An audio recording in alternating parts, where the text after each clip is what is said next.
Only Raja Maharajas used to build big statues. The Vedas, Puranas, they've all given equal rights to women. When you bow down in temple, they put a crown on your head. What does it signify? Invasion happened in India. Then a lot of changes happened. As per Hindu tradition, why are widows considered inauspicious? Nowhere in the Shastras it is mentioned that. Let me tell you. None of the Vedas, Puranas, they've all given equal rights to women. If you go to Gaya, Bodh Gaya, there Sita Mata did Pindadan for Janak Rishi. Now the Pandits will not let you do Pindadan. If you are only daughter for a man and the man dies, then the daughters will not be allowed to do any of the Kriyas. That is not what... See, many of these have come in the Middle Ages. There were also Yagyopit in the ancient days for women also. After marriage, have you seen men wear 2 Yagyopitas? You know why 2? One for himself, one of the ladies also. In the ancient time, that was not the thing. Parvati was described as having Yagyopit. Sita had Yagyopit. So you go to original scripture, we have moved away from there a lot. So there is no such thing that tilak women should not keep. When Ram returned to Ayodhya, the Matas put a tilak on him. Kausalya, Kaikeyi and Sumitra. Both 3 of them did Aarti and put tilak on Sri Ram. At the Middle Ages, when the invasion happened in India, then a lot of changes happened. Because women were confined to the home, they were not allowed to go to Ganga on the banks of rivers to do their sandhya. So a man said, I will do your part, I'll take your Yagyopita also. And my ladies were told, no Gayatri Mantra, no lady should repeat. Isn't it? Have you heard that? I said, this is nowhere it is written. Gayatri Mantra means for everybody. It's a collective prayer. Dhiyo yo naha. Let our intellect be soaked, immersed in divinity. Let divinity be invoked in our intellect. This is what the mantras say. We don't follow those things. That's why I opened it for everybody. I said, everyone can do Yagyopita. Women also. Some of these customs, rituals that people started at a later age, much later. Tarpan, how the Shraddha is made, nobody understands. What do they do in Shraddha? You take sesame seed and pour water, taking the name of your ancestors. And what do you say? Be content, be content, be content. Tripyatam, tripyatam, tripyatam. You may have left the body with some desires in the mind. They are like sesame seed. Just drop them. You be satisfied. When you are satisfied, your blessings will come to us. And we will take care of your small desires. They are all like sesame seeds, very insignificant. Tripyatam, you take your father's name, mother's name, and tripyatam, tripyatam. Three times you say. Be satisfied, be content, be content. So when the ancestors are content, they give us blessing. If you are not content, you can't give blessing to anybody. Why you come to Gurudev and Swamis to take blessing? Because Gurudev doesn't want anything. Gurudev fully content.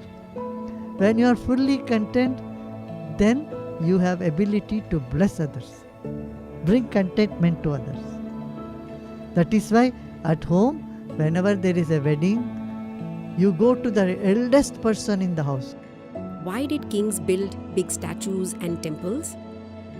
Only Raja Maharajas used to build big statues. Why?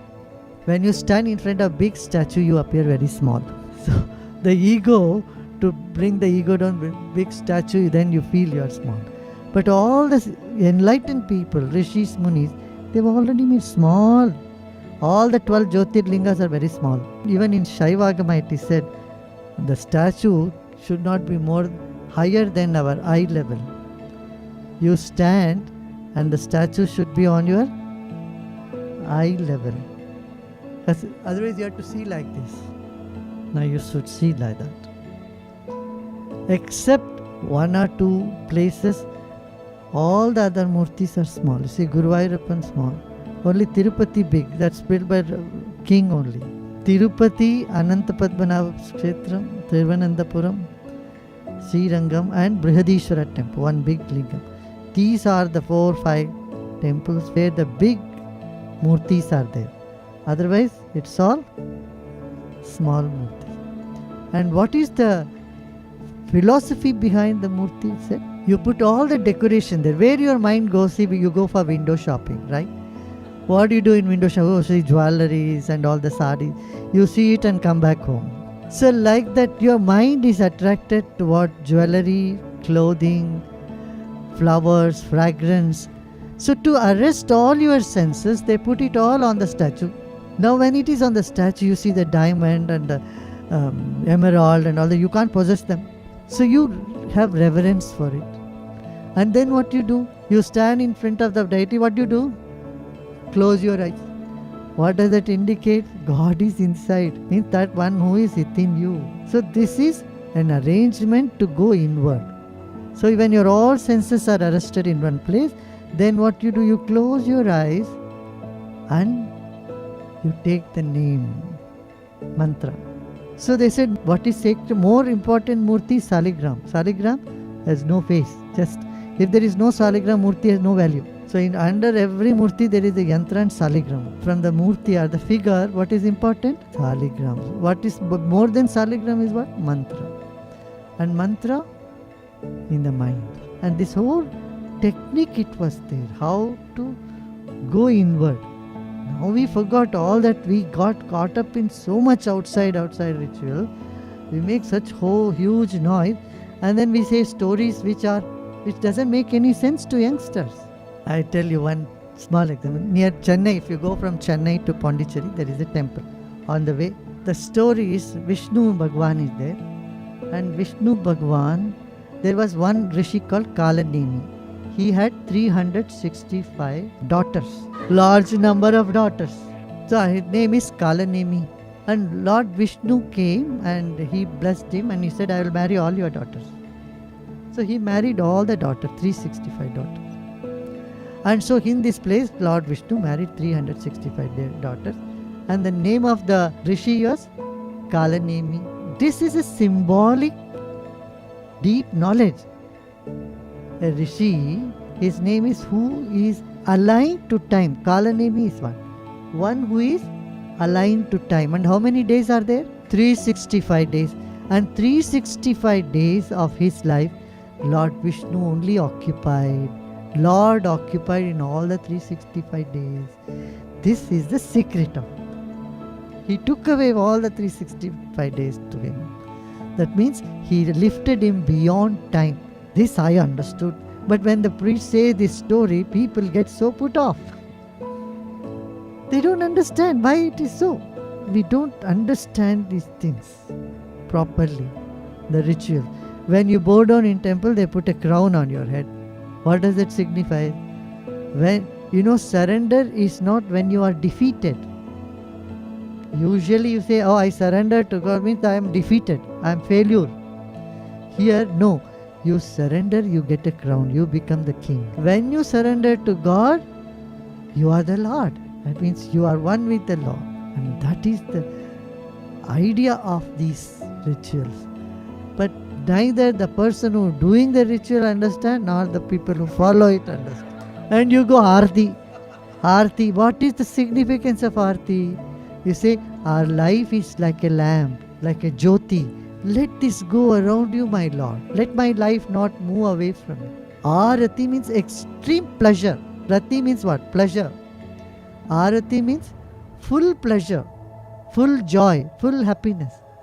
And that happiness should see in the face of the people. Sometimes people are so angry, so stiff, so frowning, and say, I'm doing Arti. It's the most ridiculous thing to do.